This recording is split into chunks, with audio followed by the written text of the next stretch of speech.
Thank you very much. In the interest of time, I'm going to jump right into this, and because we want to use as much of our time as we have for the two panelists here today to talk. And so let me do a brief introduction, and then we're going to get right into it. Claire Lopez, as I've known for a number of years, and Claire is a former CIA operator, operations officer. You may call her a case officer. Spent her career there and came out and went to work for the Center for Security Policy, among other things. And today, she in fact, just returned from Europe from a week-long meeting with the Office of Security Cooperation in Europe. And she is on the front lines every day. She is just brilliant and probably knows more about the threat of Islam as well as Iran as anybody in our country today. So it's a privilege to have her here. So welcome, Claire Lopez.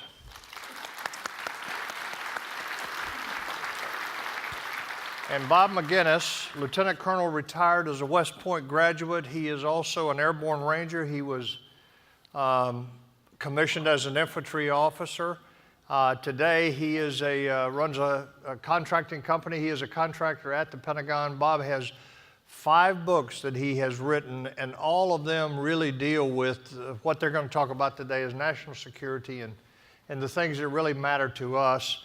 And Bob is, more importantly, what has really allowed him to do what he's doing today is the fact that he used to be with FRC after he retired from the Army. He was our Vice President for Policy, so welcome, Bob McGinnis. And Claire, I'm going to start with you with the first question here. And what do you see as the geostrategic objectives or ambitions of China in East Asia as well as beyond the East Asian shores? And how does that pose a real threat to America? Well, General Boykin, and thank you all for being here, guests. China plays a long game. We're talking about a civilization, the Han Chinese at least, that's something like 5,000 years old. And so they look always to the long term. And right now, China is a rising power. It is a rising power, certainly militarily, and that is one of the most important and strategic threats that the United States and our national security face in the East Asia region, certainly the South China Sea, where China's growing geostrategic ambitions are challenging the United States position and that of our allies in that region. But further abroad, China is developing a number of facilities, bases, connections, networks across not just East Asia, but West Asia, and further even on into places like Africa. So what China is trying to do is to position itself to be in a situation where it can monopolize or have access to the kind of critical national security for them, resources it needs in terms of rare minerals, for example, in Africa, but also to establish a number of bases, and I think we'll talk about that in a minute, naval bases among other things, and what it calls its Belt and Road Initiative, which is a very long set of relationships and positions across East and West Asia, where it hopes to exert power and influence. Thank you, Claire. Colonel McGinnis, your latest book, which, by the way, you'll be signing afterwards here, is called The Alliance of Evil, in which you talk about an alliance, a new Cold War, a dual Cold War, as you call it, with both China and Russia engaged in a Cold War with America and maybe the West. Would you tell us a little bit more about how you see that Cold War unfolding and what you think it could portend? Well, thank you, General. It's a pleasure to be here. I identify 16 indicators. I served during the Cold War on the demilitarized zone in Korea. I served on the Iron Curtain at the Fulda Gap, OP there. I was in the Soviet Union for a visit, and I was all around China. During that Cold War period, I really got a firsthand experience of what happens during a Cold War. Well, when I identified the 16 indicators, I basically look at the weaponization of what the Russians and the Chinese have been doing in our world. Trade, military, new arms race, cyber, interfering with elections. I go through a litany of issues here.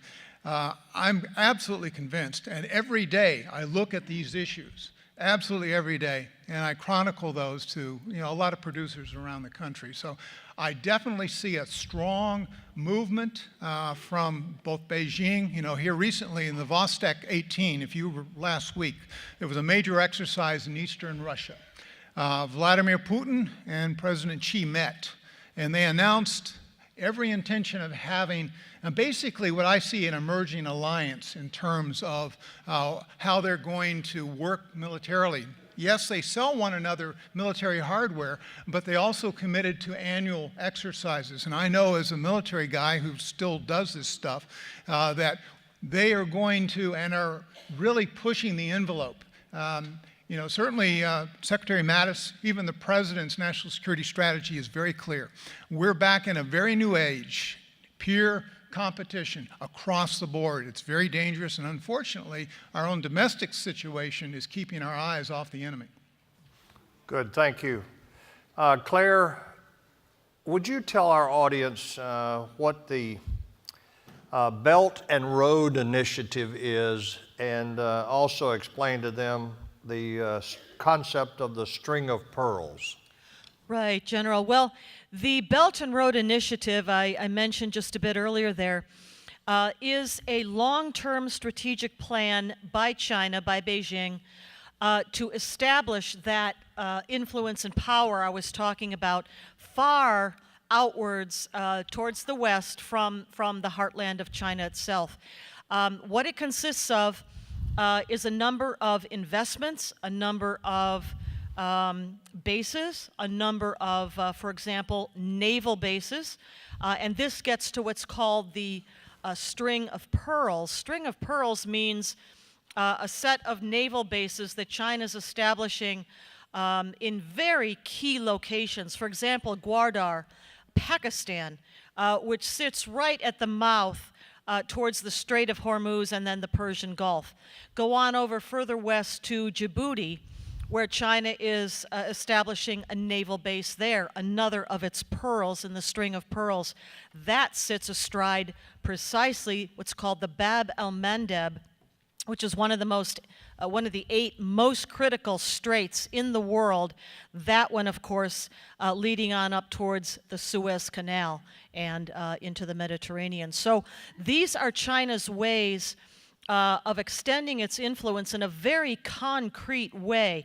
You'll have heard, I'm sure, that China has been building out of basically sandbars in the South China Sea, building up, expanding the landmass of these things to become military bases, and they're establishing runways there, military facilities there. Well, think of the Belt and Road Initiative as going westward from China and including binding agreements with countries like Pakistan, Iran, and others that they pledge to establish infrastructure, roads, for example, and other kinds of infrastructure for these countries, which are not so much for the countries as they are for China and its attempt to extend power and influence. Let me add something to what Claire said. BRI is very significant and very strategic on the part of Beijing. I was recently in the Pacific and heard country briefings, and behind the curtain on every single country briefing I heard was China. There's no question about it. BRI, for instance, they're buying basically leases to Sri Lanka. Why? Because of India. It's a close ally, or becoming closer all the time. They have access to Perth. They have access, as Claire mentions, to Djibouti. They basically have purchased Zeebrugge in Belgium. They have a Greek port. They are building icebreakers. They are bidding on Greenland airfields. They're literally all over the map. Certainly the posture is frightening. If you've listened to the news the last 2 weeks, you've seen that we've been approached by strategic bombers off of Shimia. Shimia, of course, having been there, we have a very important radar system and then a clear Air Force base, which is inland. And then, of course, at Fort Greely, we have mid-range ballistic missile, anti-ballistic missile system. The Russian bombers were cruise missile distance from each of those targets. The last 3 weeks, twice. Strategically, they understand what they're doing. We understand what they're doing, too.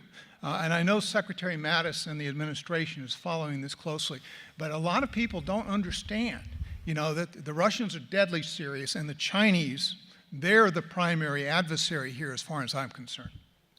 If I could add just one other thing very quickly, General, and that is that the Chinese are following a kind of a strategy that was laid out in a book, a very important book, that was written in 1999, but only translated into English a little more recently, and it is called Unrestricted Warfare. And it was written by 2 colonels of the People's Liberation Army of China, and it lays out in very frank terms how the Chinese intend to dominate the West, us especially, but in every sphere of action you can think of, from cyber to diplomatic to intelligence to economic to military, of course. Unrestricted warfare just means that there is no sphere that is off limits to them, and there is very little off limits in terms of how they'll pursue their geostrategic objectives. I've got to jump in, Claire. Go ahead. As soon as the Iron Curtain and the Soviet Union fell in 1991 on the 26th of December, the Chinese leader at the time said that Cold War ended, our Cold War with America began. And that's chronicled. And they have, and you're right, they have not stopped weaponizing everything against us. It's just because our eyes have been focused on the war on terror. And we have really lost a lot of capability, and I hope and I fully expect this administration is going to help us recover, because we really lost a lot of capability over the last 16 years. Let me just add a comment here to what both of them have said. And Kevin Freeman and I were talking about this as we were taping a program for CRTV here an hour ago. This unrestricted warfare by these 2 colonels, you can find it online, by the way, and you need to read it. And what's important for us not to do as Americans is make the mistake of thinking that because China owns so much of our debt that they would not try to destroy our economy. Because these colonels lay it out very clearly that they are military people who believe we're the enemy and they want to win. So, Colonel McGinnis, let me go to you here.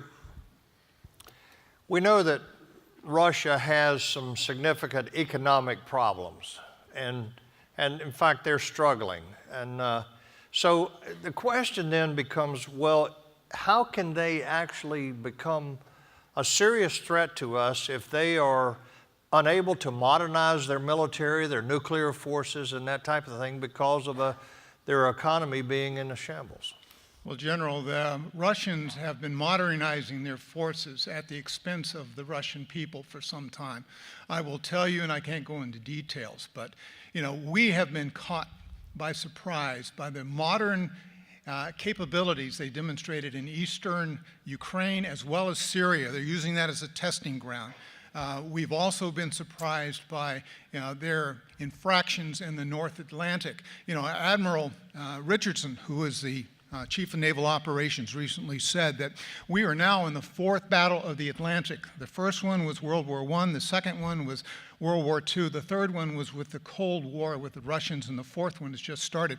The same level, the absolute same level, if not more, Russian activity in the North Atlantic is existing today than we saw during the height of the Cold War. And oh, by the way, we've also seen Chinese vessels in that area. The Russians are off our shores. They're down at Kings Point watching nuclear facilities. They're absolutely all over this country. besides the 25,000 spies that we think that are amongst us. So there's no question, the Russians and the Chinese are at war with us. I hope we recognize that, and I do believe our president has in his national security strategy. Go ahead, Claire. General, I'll jump in here real quick for a moment to add that if we're looking at some of the most cutting-edge modern military technologies that Russia is now developing and deploying, as Colonel McGinnis just said, for how that happened, we might look to ourselves. Back in the Obama administration, somehow the idea took hold that the United States ought to help Russia develop its own kind of Silicon Valley. They call it Skolkovo. And we did this. We helped them establish this. We transferred technology to them, possibly even including hypersonic cruise missile technology, I have heard, among others. And so now, thanks to State Department under Hillary Clinton and the Obama administration, Russia has its own Silicon Valley. Where it will go from here, we shall see. But lots of technology was transferred in that period of time. Yeah, Claire, the hypersonic technology is absolutely essential. It can penetrate any air defense system, any that we have, anyone else has.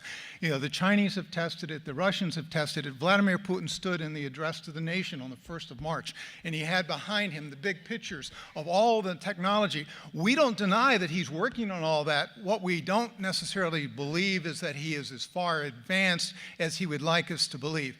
Meanwhile, President Xi is moving as rapidly as he can, not only his administration, the university system, and all of industry on artificial intelligence. I wrote a book 3 years ago on the future war.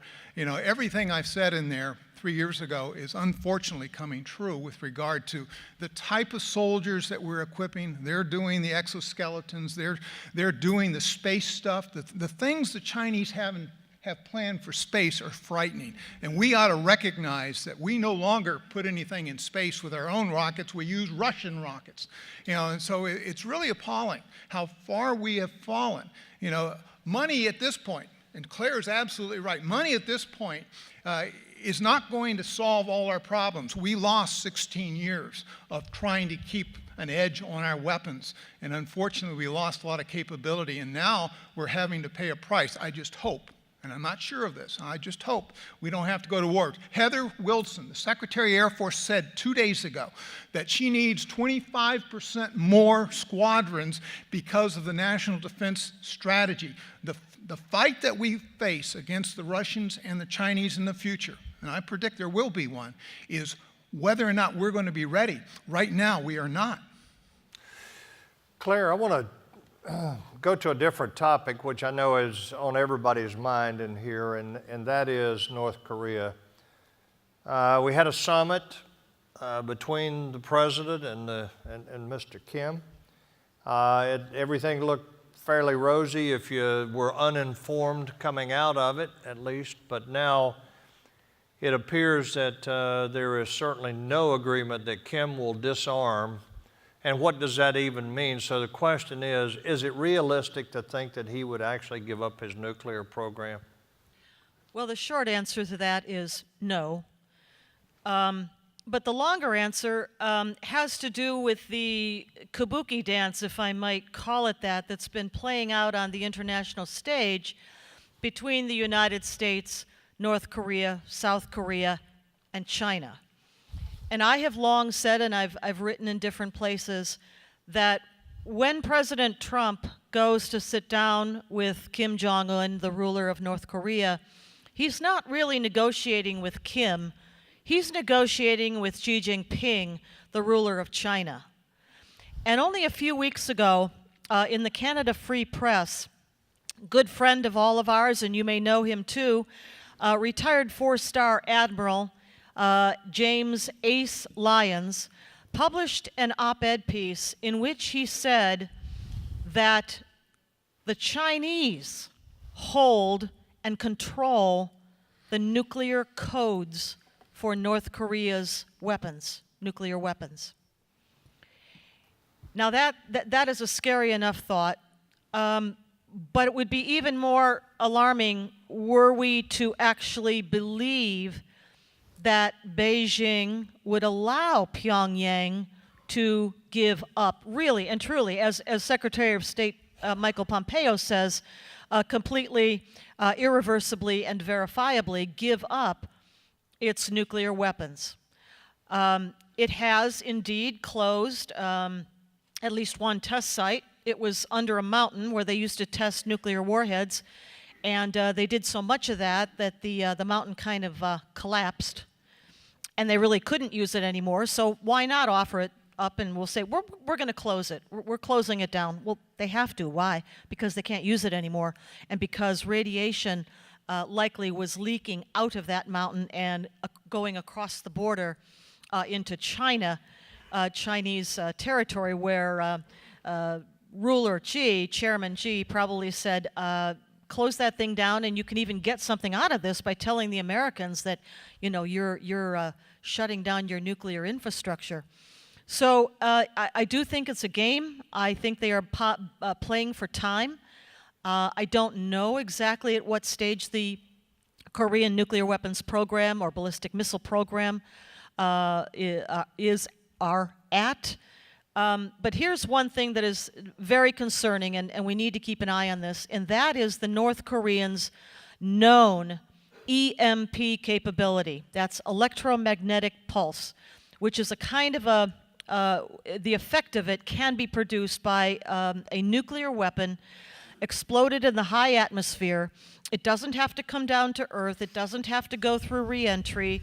None of that. You don't even have to aim it precisely. It just has to get up above the territory of your target, explode it up there 30 to, I don't know, 300, 500 kilometers up in the atmosphere.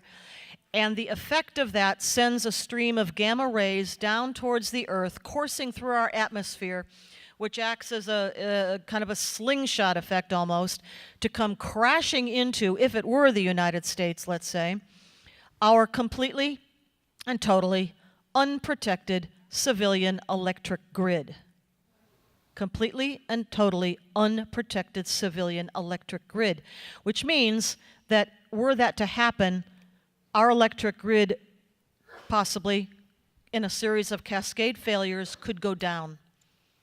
We, at the current time, with our capabilities right now, we could not get it back up again. Congressional studies done over the last decade, 12 years or so, have concluded that were that ever to happen, and by the way, the sun can do the same thing with a solar flare, so it's not just enemies on Earth. The sun can and will, has in the past and will again, send that kind of a solar flare that can create the same effect of an EMP. But within 1 year, that if our electric grid went down, 9 out of 10 Americans would be dead of starvation, lack of medical care, and civil breakdown, chaos. So the fact that North Korea has this capability, does not need a re-entry vehicle to make it effective, and may not even need precision guidance targeting to be able to make it effective either, should be very concerning to us, and I'm just hopeful that our senior national security leadership is aware of that. Yeah, just one comment, and then I'll go to Colonel McGinnis. If you want to know more about this, there's a book out called 1 Second After, and it explains this whole concept and what the ultimate outcome is. Colonel McGinnis, you want to add to that? I hope Admiral Lyons is right, that there are code control. Because not every nation has code control over their nuclear weapons. I was trained in some of that. I can't talk about much more than that, other than to understand how that works. If the Chinese do control it, then clearly President Xi is the guy that's pulling all the strings behind this young Kim in Pyongyang. But also, what's interesting, and we hear this in the debate in the media, is that the missile site that Chairman Kim says that he will allow inspectors to go into, it's a liquid fueled site for an ICBM. It's useless, basically. what we need to know where all their solid fuel rockets are. We need to know what every launcher is. We need to know where their biochem storage sites are. And we need to know where the weapons themselves are. They have not, and probably will not, release that information to us. Go ahead, Claire. You had something else? No, go ahead. Okay, I want to change directions here, and I want to ask this to both of you and ask you to go first, Claire, because what do you think the future holds for President Recep Erdogan and Turkey? So President Recep Tayyip Erdogan has been president of Turkey since 2014. Before that, he was the prime minister, and before that, he was the mayor of Istanbul, where actually, by the way, he did a pretty good job as an administrator of a big city, just propelled his rise to power. He is the leader and co-founder of the AK Party, Justice and Development Party. In Turkish, the acronym is AKP. The AKP is a Muslim Brotherhood party. Recep Tayyip Erdogan is a Muslim Brotherhood leader with, in my opinion, neo-Ottoman ambitions to be sultan. He is openly threatening jihad, using that word, and so are senior level members of his administration, using that word to launch jihad against Kurds, Greece, Cyprus, the Balkans. All of these, by the way, formerly were territories under the control of the Ottoman Empire, which collapsed at the end of World War I, back in the last century. He has ambitions to recreate that empire. He is taking concrete steps to do that, the first of which is in what used to be called Syria, where Turkey is carving out an enclave ostensibly to keep Kurdish influence and the ability to create any kind of a contiguous autonomous zone near to Turkey's borders on that pretext, but carving out a zone with tanks, planes, troops on the ground inside this territory that used to be part of Syria, which, by the way, itself was an artificial construct created by colonial powers back in the early 20th century. So I think that Erdogan is dangerous. I think that he is, although Turkey remains a member of NATO, as our book at the Center for Security Policy just published about a month or a bit more ago, is titled Ally No More. Go ahead and look it up, centerforsecuritypolicy.org or at amazon.com. Ally No More documents not just how Turkey is behaving not as an ally within NATO anymore, but with real aggressive ambitions throughout the Middle East region. And I'll leave you with just one other thought here, and that is the AK Party, this Muslim Brotherhood party that rules Turkey now, obliterating the legacy of Kemal Ataturk of the last century, which was modernizing and secularizing Turkey, or so we thought. Not just that, but the AK Party has direct connections in the United States to the Muslim Brotherhood, which is modeled, or at least the umbrella group of the Brotherhood in America, which is called the USCMO, the United States Council of Muslim Organizations, an umbrella group of U.S. Brotherhood organizations. That is modeled on the AKP. It is working directly with the AKP, which has headquarters for that operational nexus in Lanham, Maryland, just north of here, at a great big compound called, we call it the Diyanet, D-I-Y-A-N-E-T, which is a cabinet-level department of the Turkish government. Got the Turkish government on U.S. soil. That is sovereign territory up there. They own it. The government of Turkey owns it, where they collaborate, yes, collusion, real collusion, with the U.S. Muslim Brotherhood with the objective of jihad in America and to oppose our Constitution and replace it with Sharia, Islamic law.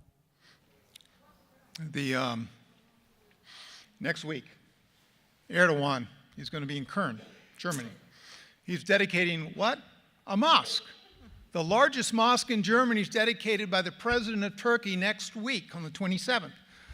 Now, why in the world would the president of a country come to this Germany and do that? Well, it's because you have expats by the many tens of thousands in Germany, and clearly, allegedly, according to a number of sources, the imams are reporting on all those that are aligned with Gulen and also that are anti-Erdogan. And so that's interesting. What we in the United States military are concerned about, and we withhold, or the Congress helped us withhold the advance of 100 F-35s, which are, of course, very important new aircraft that were built in part with the help of the Turks, is that will end up in Moscow. That will end up in Beijing. They also, of course, have moved ahead with the purchase of S-400 surface-to-air missiles, which belong, of course, sold by the Russians, and they've sold them to the Iranians, and they've sold them to Beijing. The technology, we don't want that tied into our NATO systems. It would compromise our air defense capability, which, of course, is something that Moscow has in mind. And one last point, on the Kurds. We, the West, promised the Kurds at the end of World War I, you're going to have your own nation. They have been the most pro-American people in the Middle East for ever since. And of course, Erdogan has focused on them. He is fearful that this may become an independent Kurdistan there.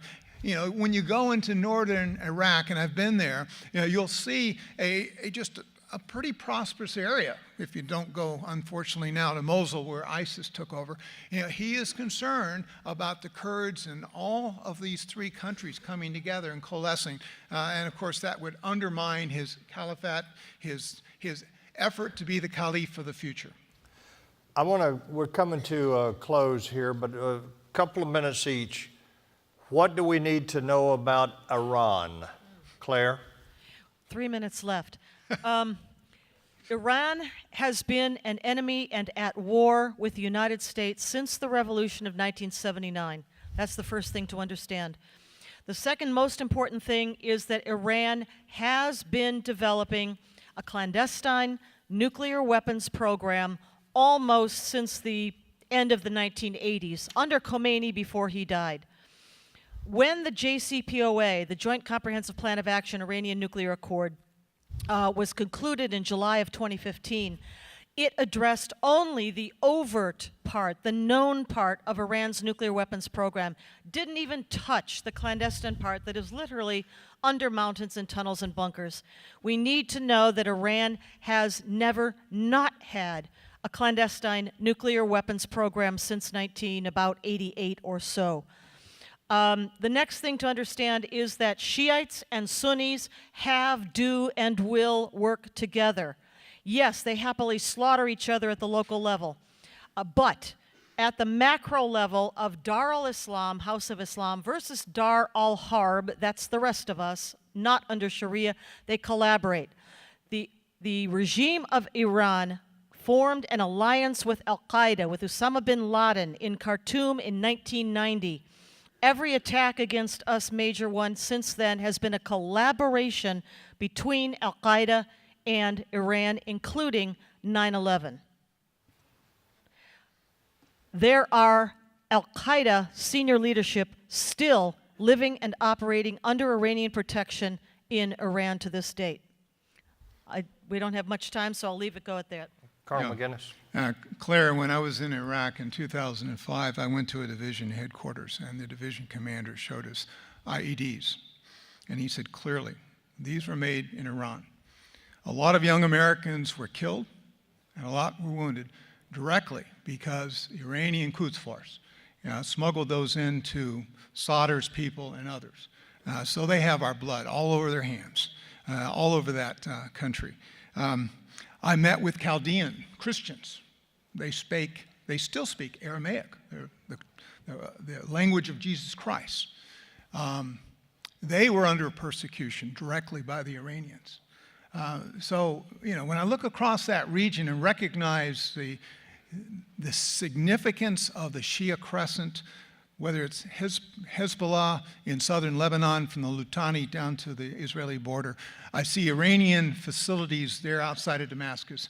I see Iranians in Yemen supplying people. I see Iranians, threatening to close the Strait of Hormuz. I see Iranians testing and doing things behind the scene that we know that they've been doing.